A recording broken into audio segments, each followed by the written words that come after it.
Yes, you're welcome again to your favorite YouTube channel, with Chat. On WeChat, we often try to highlight topical issues. Just we try to highlight and talk and just hop on some of these issues around the globe. We've previously talked on issues in Africa, Europe, yeah, North or South America, and even in Asia. In our last episode, we did talk on very concerning issue regarding the value of human life in Nigeria. For those of you who haven't watched that episode, I will encourage you to do that. Find the time and watch it, and don't forget that it's also important you recommend that channel to your friends. Ask your friend to subscribe so that we can continue to grow the subscriber base of With Chats on YouTube.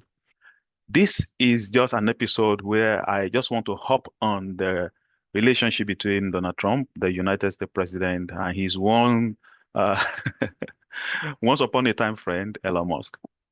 Uh, we all know what has been happening or what we've read from the relationship between the two. And so it's more of, for me, I think I see these individuals as very smart individual. Donald Trump is kind of a smart person, and as well his friend or his once upon a time friend, Elon Musk.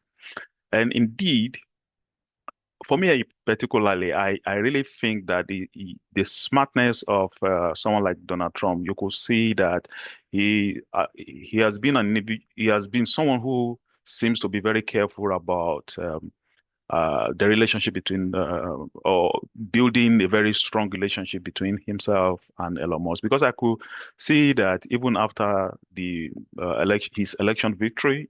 There was a night when there was this victory night, dinner night, and so he was reeling out, acknowledging individuals who have really participated in his victory. Or and it took the rousing crowd calling on the name of Elon before Donald Trump would hop on that name, and and he began to mention and praise the contribution of Elon Musk as regarding his victory. At that time, you for people who critically observe, and from there on, you will see that he more or less been so much careful about singing loudly praises or regarding the contribution of Olomo to his victory. It's not that he hasn't been acknowledging his Olomo's contribution to his victory, but I think he has been so much careful about specifically saying that that singular act of endorsement from Elon Musk was the one that earned him that victory. So he's been so much careful about that. Of course, the relationship, began and they started forming some kind of formidable kind of friendship. Not until recently when we saw that uh, seems to be some kind of qualms between them, between both. And one of the things that we actually see from Elon Musk is that he's also a very smart individual, because I remember when Donald Trump tweeted, or I think he mentioned that he was trying to say a lot of positive thing about Elon Musk, and he did mention that Elon never asked him of any favor, even being the president of the United States, that he once even asked Elon if he need anything, and Elon said no, that he doesn't need anything. So, and that we also suggest the smartness of Elon Musk. So, being a smart individual, I believe that in one way or the other, he might have had one or two things that he would have expected the president to do or acted in his own favor. But he decided to play smart by not specifically, mentioning such a favor to the president. So that is art of smartness. So I really believe that these two individuals are very, very smart. But one key thing the president has emphasized is that he realized that Elon Musk began to have or grow a long face when he realized that the bill or the policy which of the United States which tends to support electric vehicle will be outturned or will be do away with by this present government. And Donald Trump su suggested that Elon Musk seems to be uncomfortable with that. And ever since he knew that the president is going to go ahead with revoking such policy, that seems to have angered him. Either that is true or not, but there are two things, or there are two sides to this issue, to this particular EV policy that I just want to mention. So the EV policy, which is electric vehicle kind of a mandate, which was issued by during the tenure of Joe Biden, the last United States administration. So it was sort of a policy to kind of support electric vehicle manufacturers. So the policy is meant to kind of encourage people to buy electric vehicles because there was a kind of a tax incentive of about a credit tax of about 7,500 to everyone who purchase electric vehicle. So that is to say that if you are purchasing an electric vehicle, so you pay less, $7,500 less.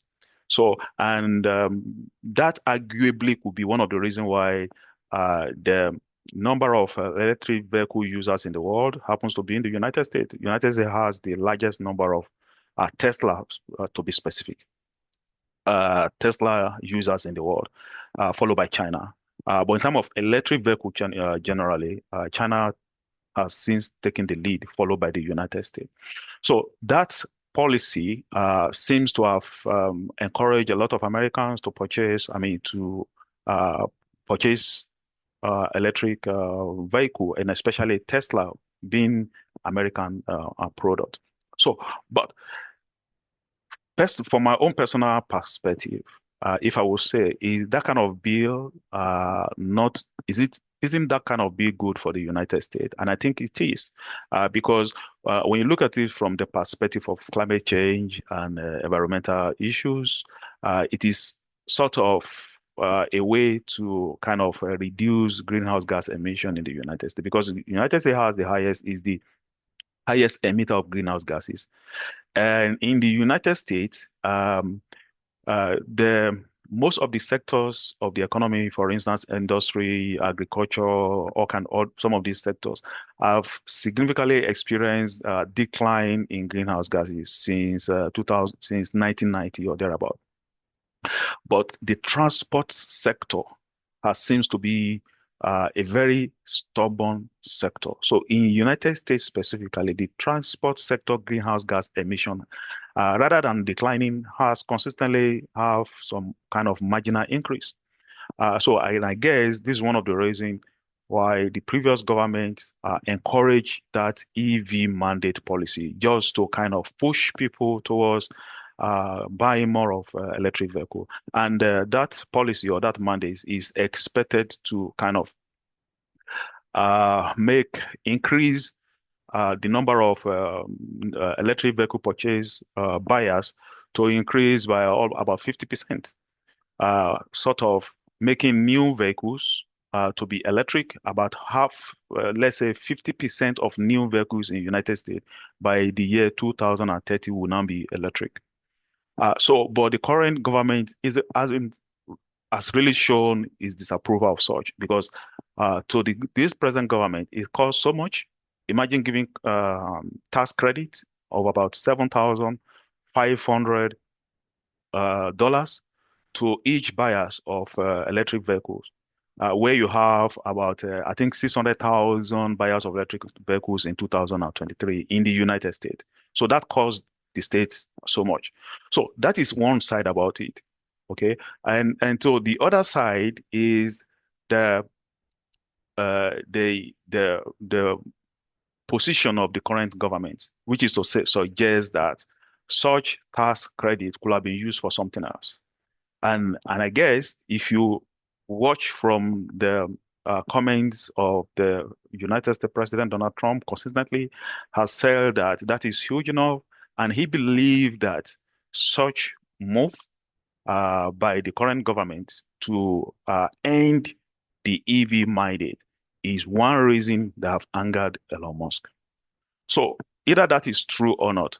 I think if Elon Musk is to kind of um, think of a way forward, he might need to, because I've also listened to, I think one particular interview that he granted, and he said he doesn't even care if he goes against any government. He granted that interview before the election. So, and he was suggesting that even if the Joe Biden administration or the Democrat won the election, he was expecting that he might be facing a lot of issues and challenges. And he said he doesn't even care if any government will come after him. So, but the fact is that he might have weighed his option. Part of his option might be to move his business entirely to maybe China or thereabout, because China is the second largest producer and buyers of Tesla, and China indeed has that market as well. But the fact is that will you be able to compare, you as the world richest, uh, based in United States, and be supported somehow by the United States government, to when you find yourself in China, uh, that might be an option that might be not too palatable for him as well. And even knowing fully well that some of the supporters of Donald Trump seems to be suggesting that Elon Musk should be deported from the United States back to his home country, which is because he was born in South Africa. And I remember last week, Donald Trump somehow also highlighted or mentioned briefly about that with the e-mandates, with such policy being coming to an end in the United States, that might just be the end of Tesla, and then Elon Musk might just do as well as to close all his shops and return back to his home country.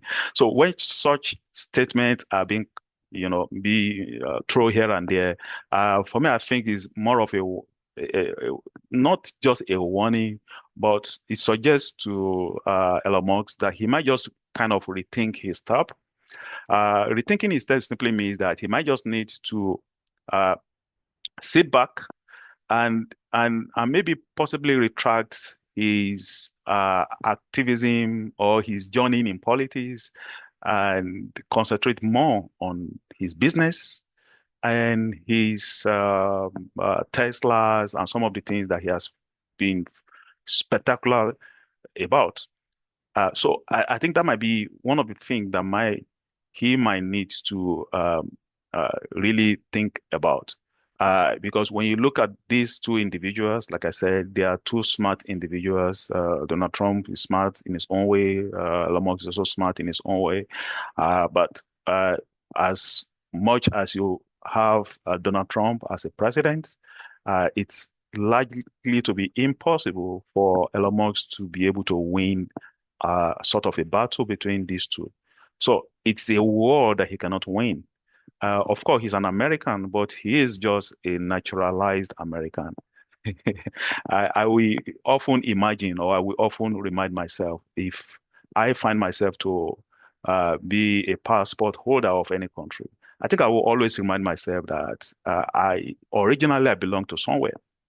So if you are a naturalized individual like Elon Musk in the United States, so when the stake is high, you are likely to be reminded where you are, where you are from originally. And that is the situation he has found himself. So it might be best for him to just sit back, uh, possibly retract his path away from politics and concentrate fully on his business. In that way, then we then have that glorious opportunity to possibly cement or amend his relationship with the president and with some other people that have seems turned against him.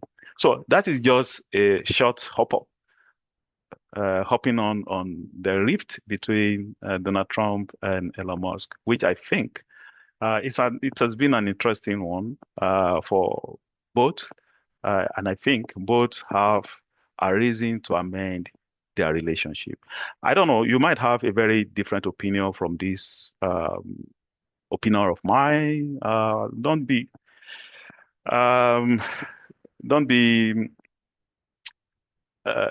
shy to express your comments, your own opinion in the comment section. What do you think about Elon Musk's part in politics, his friendship with Donald Trump? What do you think about his friendship? And what is your suggestion about what he needs to do? Yeah, let's see. Let's hear from you in the comment. Until then, in another section, have a good time. Please don't forget again, always recommend the channel and encourage your friends to subscribe to With Chat. Bye.